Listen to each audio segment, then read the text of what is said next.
Hey there, everyone. How's it going? It's, Thursday night, and I'm usually on at Wednesday, but I had to change of plans. So I'm here tonight a little bit early from my usual 6 p.m. and plus I am a little later. Sorry, a day later than usual, as I mentioned. So, um, I think I will just give us a minute in case anybody wants to jump on. In the meantime, um, yeah, I just invite you to take a minute to arrive here in your body. A lot of us are going, going, going all day long. So it's nice to take some moments throughout the day and check in with our bodies. Take a breath, and a conscious inhale and a conscious exhale, maybe 2 or 3 of those.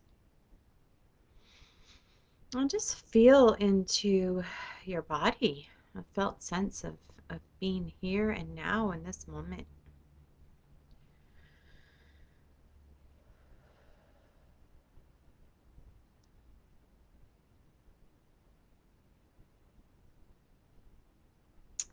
There's so much going on, so much information, so much distraction happening if we allow it. We don't really even have to try really hard. It actually just happens. A million and one things that will grab our attention. And our time is so valuable. That's why they call it paying attention. What are we paying attention to?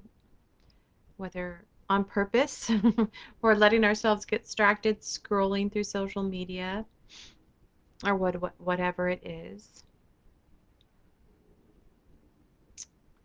But today I wanted to talk to you about stuck places. Stuck places in your life. Being distracted could be one of the places that you're stuck. Consciousness always wanting to dance from one thing to the next. Very difficult sometimes to reel it into the present moment, to notice your experience of what's going on right now. As an avoidance, right? We have lots of avoidant behaviors, things that we use to take us away from things that we've been putting off. And the things we've been putting off, usually, for those procrastinators out there, I am a recovering procrastinator. What about you? Are you a recovering procrastinator? If you are, say hello. I know that well. On the other side of being a procrastinator, we have those like overdoers. And so sometimes procrastinators turn into overdoers, doing a lot, having packed schedules. So in this dichotomy, might be familiar to you, going from procrastinating to overdoing. And so how do we get out of distraction of the procrastinator who is avoiding the uncomfortable feeling in the body of what comes up when we are faced with doing something that might be new or unfamiliar? It could be seem stressful, uncertain. And then it's like realizing that part of manifesting or being a creator, excuse me, in your life is actually that is in relationship to our willingness to be an uncertainty. Because it's only in that uncertainty that we can actually create possibility, something that hasn't existed before. We can usually create something that's already like we've already done before because we already know the recipe. But if we're really like wanting to expand our experience and our bandwidth for the depth of how we're experiencing our life to be fully alive, this requires stepping into uncertainty. I think I posted last week something about, um, I'm going to probably jack it up, but I'll do my best. It was a quote, and it was about training yourself to be in uncertainty, not knowing where you're going, because that's the place where your wings actually unravel and you're forced to fly. And it's a metaphor, right? We're never forced to do anything. We choose when we're ready to step into that level of growth. And in the meantime, we're in preparation for getting to that point where we feel safe enough to be in uncertainty in a regular practice, realizing that that's where life takes place. Real, authentic, deep living, deeply rooted living takes place in uncertainty of not knowing where you're going to be able to land and having to improvise, which is another word for create moment to moment. Some of you may have done acting or participated in improvisation, and it's so much fun because you never know what's going to happen because you're making it up as you go along, and the people around you are playing along, and it's a lot of fun. And sometimes you create these like unimaginable things that you wouldn't have been able to create if you would have been like in your head or had a recipe or been stuck in like having to do it a certain way. It's the same thing with life. We get to improv life. Of course, we're bringing all of our tools and all of our experience with us to the improv. So we have tons of tools to pull on, to lean on. It's not that we're giving up our tools, but we're living in a space of freedom, of not being tied to any particular outcome or picture of perfection about how life should be. So I mention this because the topic, as I mentioned, that I wanted to share with you tonight is those stuck places in our lives, those parts of our lives that just doesn't seem to budge. And I want to suggest to you that those parts in our life, those stickiest parts, the hardest parts that we've been able to like even get like the gauge moving on, like forward progress, those are the most richest place for discovery, self-discovery, um, and growth. Those sticky places are sticky for a certain reason. What do you think that might be? They're the heaviest, most weighted, yuckiest parts that we've been avoiding the longest, especially when you've been on this path for many, many, many years. And you've done tons of clearing. And you've done a lot of emotional processing, looking at your triggers, looking at how your ego functions. And we're constantly being called to another level of being. So when I talk to people that I'm coaching or working with, or even friends in conversation, it's not that where you're at is incomplete or bad or quote unquote good. It's that we all have a learning curve. Even the most well developed people in their field, for example, I was watching a video about Michael Jordan, and he said, I never become complacent. That's how I stay at the top of the game. I never think that I've won. I never think that I've become the best, because the minute I do, I've lost. So this isn't about saying that what we've been doing hasn't been working or that we haven't been successful in our lives to a great degree in many different areas. It's not about that. It's about looking at our next cut, our next growth spurt, the next area in our life that we're ready to have a breakthrough in who we're being. So, for tonight, for example, I invite you to take a look, like just a quick scan around your life. And what is one place that you've been pushing off, holding off, been lacking results, been frustrated in, holding back, not meeting the results or the goals that you would like? Although this is not about producing results and goals, although that is an outcome of this conversation, it is in the process of how we're being in our life, how we're being with ourselves. So, whatever that area is,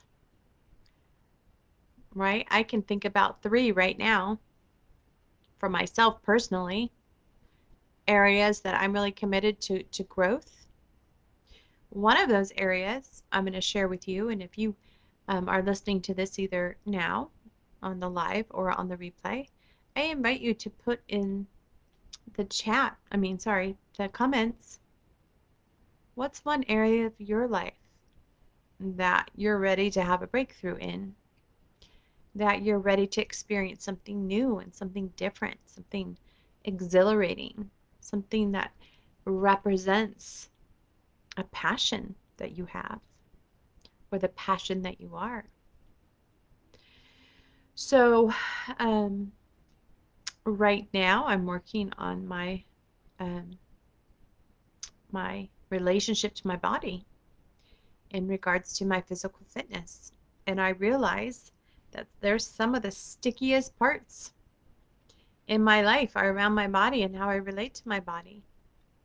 And it's really, really interesting to start getting intimate with one's relationship to to to ourself, namely in this situation, my body and my physical fitness and my sense of vitality and strength and my ability to be present in my body without disassociating.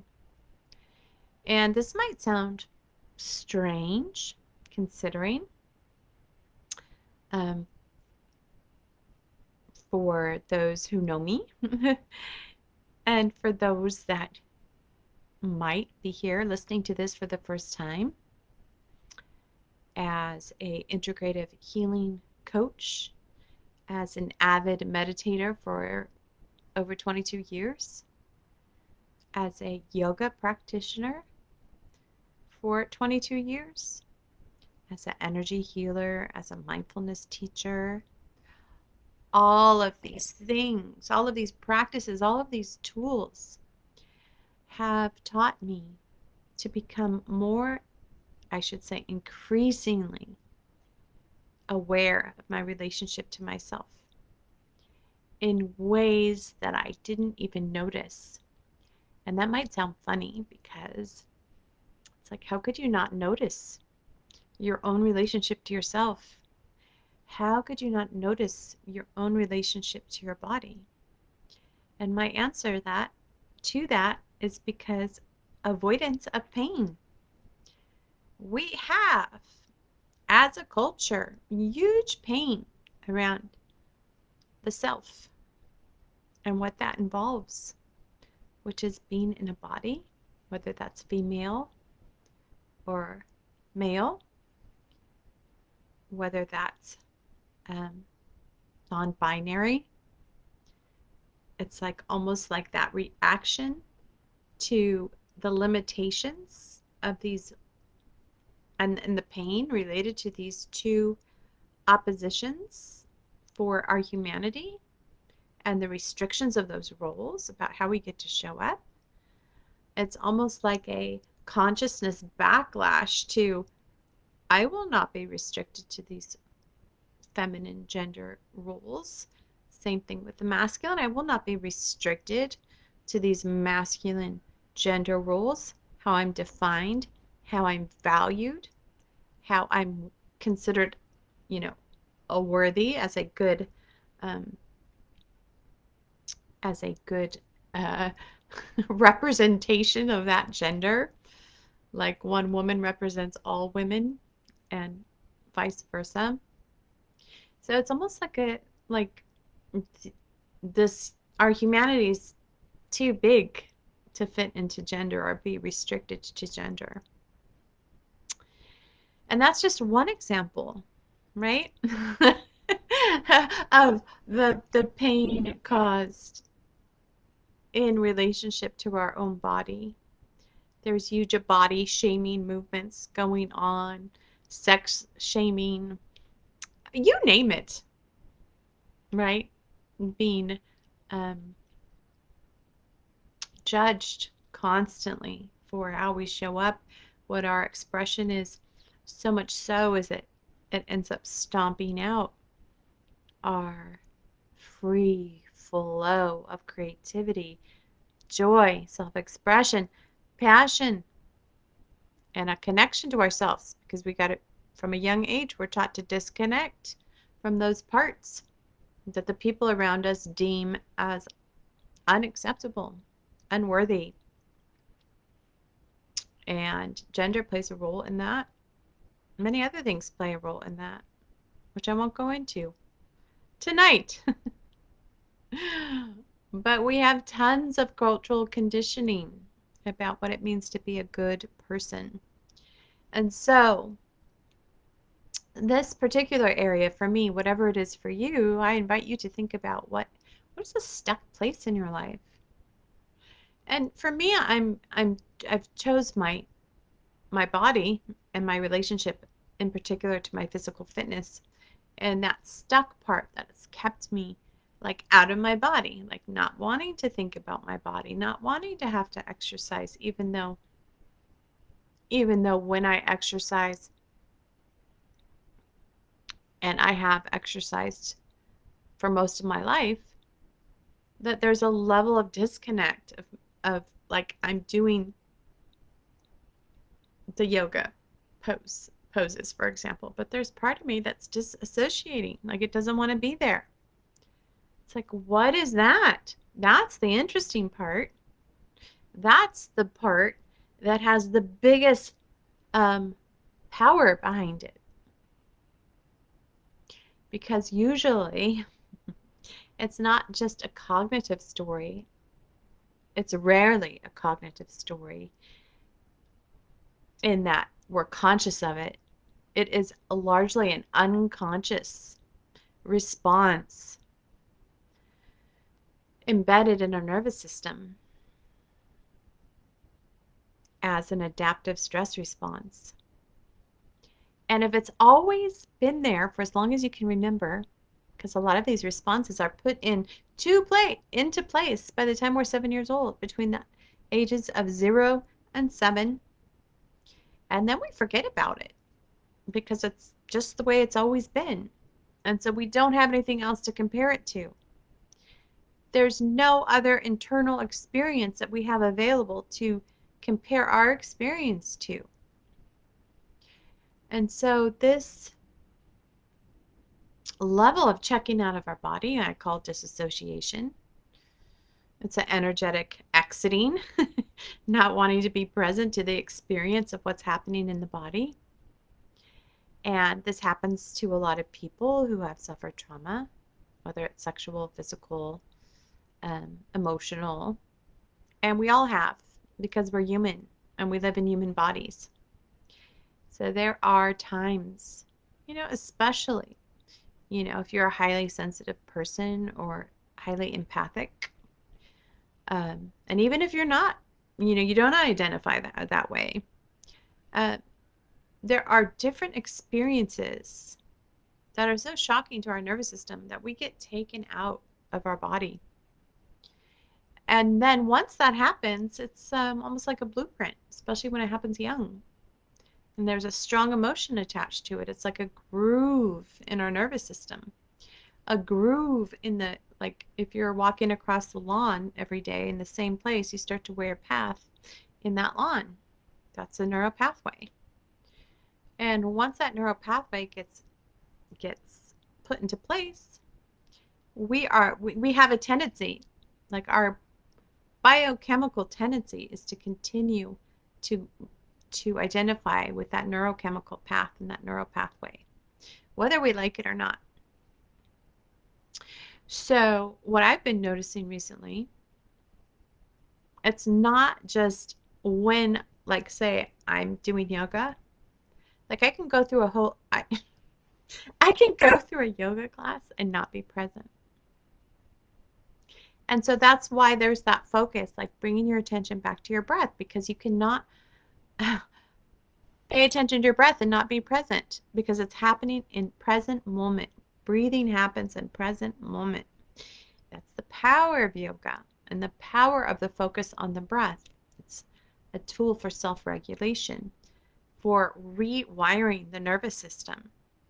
There's many ways you can, many practices that focus on the breath work, holotropic breath work, pranic breathing, all types of different breathing practices, because they bring us back to the now, this moment, fully embodied. And even though I've been doing this work for for over 22 years now, and I know this all conceptually, it's not a conceptual process, it's an embodied, felt, moment to moment, created one called being alive, being being fully present to our body. And what would kick you out of that? What would pull you out of that? Hey, how's it going? Say hi if you stopped by. Let me know you were here. So back to the question. The question was, is what area of your life are you, like, really longing or like ready to have a breakthrough in? Like, we all have those sticky areas in our life, those those parts of our life where we're not getting maybe the traction that we would like at the speed that we know is really possible. Like, why do we procrastinate all day and not do the thing that we were supposed to be doing or that we said that we wanted to do? And so this is really about living, integrative healing is bringing our awareness of our mind, our heart, and our body all online. And it's usually the bodies. I've found the body is usually the last one to jump into alignment. And why is that? Because that's where all the unconscious, unprocessed, emotional pain is stored. It's the stickiest part. It's in the body. It's in our nervous system. So really what I am on, right, like my vision for the world and why I come on here and share these ideas with you is because I have a vision of a world where people are actually um, educated about their own nervous system and all the incredible technology that they have available in their nervous system when all parts of their consciousness are online. Their higher order thinking skills, their emotions, and their instinct. It's all in the nervous system. Sometimes people say thought, word, and deed, all on alignment. But alignment of thought, word, and deed is when those three parts of the nervous system are aligned. It can't help but to have your thought, words, and deeds in alignment. And the reason why this isn't so important is because it ends the war within. There is unity and harmony experienced within instead of a constant battling. Right? That's really what procrastination is fighting against oneself. And what is the fight of a procrastinator? I have a vision of something that I would like to do, to create, to have, but my being doesn't match that. So there's a gap, and this is the gap that I mentioned today when I came on real quick and did that live. What's in the gap? My vision of what I'd like to be, do, and have, what I'd like to experience in my life, regardless of what area of your life it is. And then what's like, who am I being that's not getting there? It's usually an emotion. And it's not just the emotion, it's an uncomfortable emotion that's not happening right now. It's actually from the past. But every time I go to that sticky area of my life, it pops up. Bing, like one of those little clowns, that you used to have. That I don't know if you ever saw those, but they were like the blow up clowns, and they had the little sand on the bottom, and you would punch them and then they would pop right back up. It didn't matter how many times you punch them, they just keep coming back up. So that clown that keeps popping back up, that obstacle, that challenge that procrastinators are trying to avoid at any cost, is being present to whatever's in the space in their mind and in their heart. And that requires being in your body.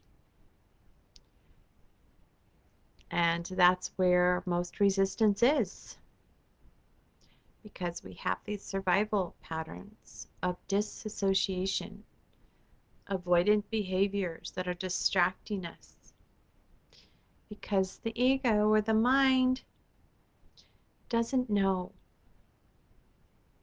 never trained in how to, like a maestro, like a conductor, bring all of those parts together. And so this is really a retraining of the brain, a retraining of the nervous system. And I also like to call this the reparenting process, because all of these places that take us out of ourselves, take us into disassociation or avoidant behaviors of some type, are all a product of our history. Largely the patterns in our family, the patterns of unconsciousness related to pain, related to getting your needs met, related to being seen, being heard, feeling worthy, feeling respected. And why is there so much unconsciousness around that? Still, today, for most people. And so what if it was just, and I don't mean to say just, because we've done a great amount of investing in these patterns, and we don't want to just give them up. We've identified with them. They're who we are. We love this struggle. We love the avoidant behaviors. We love pretending that we're the victim. We love pretending we don't know why this is happening to us again, until we don't. Until we realize that the only person we're fooling is ourselves, and we're not even fooling ourselves anymore. The gig is up, or the jig. The jig is up. You've been found out. Now you can still continue to pretend that you don't know, and that's fine. There's no judgment here. But it is costing a certain quality of life for you and the people around you. That really just activated my throat chakra right there. Not a lot of, not often what a lot of people want to hear. But I have good news that if you're ready, if you're ready to choose you and your hopes, your wishes, and your dreams, your gifts, your talents, and your magic, then if you're ready for that, then there's a way possible. But you have to be willing to be in that space of uncertainty. So I'm going to end with this because this is a really good example of what I'm talking about. It came to me today when I was at the gym. So a lot of times I go to the gym. I'm really good for like a month, maybe 3 months. And then I got kind of going, hey, I'm pretty in shape now. I think I can take a break, right? Like you can brush your teeth for 3 weeks and then like, I'm good. I brushed my teeth for 3 weeks. It's just not the truth, right? We have to constantly maintain our health and not just our physical health by exercising and brushing our teeth, of course, but sometimes when we are faced with something that seems overwhelming or too hard, it's nice to have a witness. It's nice to have a facilitator. It's nice to have some support to face things that seem really scary because we haven't been willing to face them or we didn't know how. And so I got myself a personal coach, fitness coach. And I'll tell you what, when I go to the gym and I meet my personal trainer, my workout is like lickety split, like because I have somebody skilled, somebody that knows how to target a workout, somebody that has the knowledge and the wisdom to direct me. So I'm not mindlessly walking around to machine. They have a plan, they have a focus on different muscles that I'm working on, and so forth. And it's so funny because I noticed when I'm at the gym talking to my personal trainer, she's like, yeah, been working out, I've been lifting, you know, power lifting. Like, wow, that's awesome. She's like, yeah, my body's getting to reflect really what, I want it to look like. And I thought it's so interesting because so many people, not so many, some people are willing to go to the gym and invest in their physical body, which is good. I think that's great. I think it's fabulous. I'm inspired by it. But they don't have the same attitude toward their emotional fitness or their spiritual fitness. And so we can't cut ourselves up into little pieces. Like, I am my physical body. Yes, you are, but you're a physical body. I have a person with a nervous system that's having emotions, and those emotions are affecting your quality of life and your relationship to your true connection to source, whatever you want to call that, to all that is as an expression of life itself. You are life. You're a life expressing in a body as an individual, but you're also connected to life force itself as an expression. And what happens when we disconnect from that source? We feel alone. We feel disempowered. We feel lost. We don't know where we belong. We don't know our purpose or our passion. And so all of these parts of ourselves are essential for wholeness, which is what the word health means. And that's why I call what I do integrative healing coaching, because it's bringing all of our parts back online so we can have our full capabilities, our full power, um,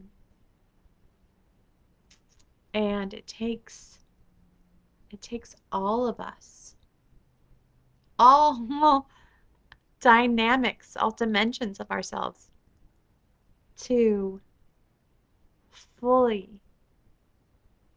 claim this life that we've been given. So I'm going to stop there. I just wanted to hop on tonight and share these thoughts with you. Would love to hear what's been stopping you, if anything, right? But we all have those little areas where we've maybe not been investing all of our time and energy because we don't always get the results we've wanted. Or maybe we've given up or we've become resigned or apathetic. Anyhow, let me know in the comments. I'd love to hear. I'm in the process of putting together a 1 day. I don't think it'll be a full day. It'll be like maybe a 2-hour workshop on this very topic. So if you're interested, let me know. Let me know in the comments or send me a private message. It's going to be at What's in the Gap. I think maybe that's what I'll call the workshop, and it's going to be free and it's going to be available to anyone who is interested in finding what's in the gap, what's stopping you in a particular area of your life. So I'd love to hear from you. And yeah, I'm just wondering what day of the week would be best for everyone. I know everyone has different schedules and different time zones. If you're interested in coming, just let me know what day works best for you. Um, I was thinking the weekend, but maybe a Wednesday night. All right, my dears, I hope you're doing well. Good to talk with you. Thanks for stopping by if you did. If you did, say hi, leave an emoji, let me know you were here. If something resonated with you, please let me know. It's always inspirational and nice to get feedback. All right, until next time, please remember what a valuable treasure you are, and bye for now.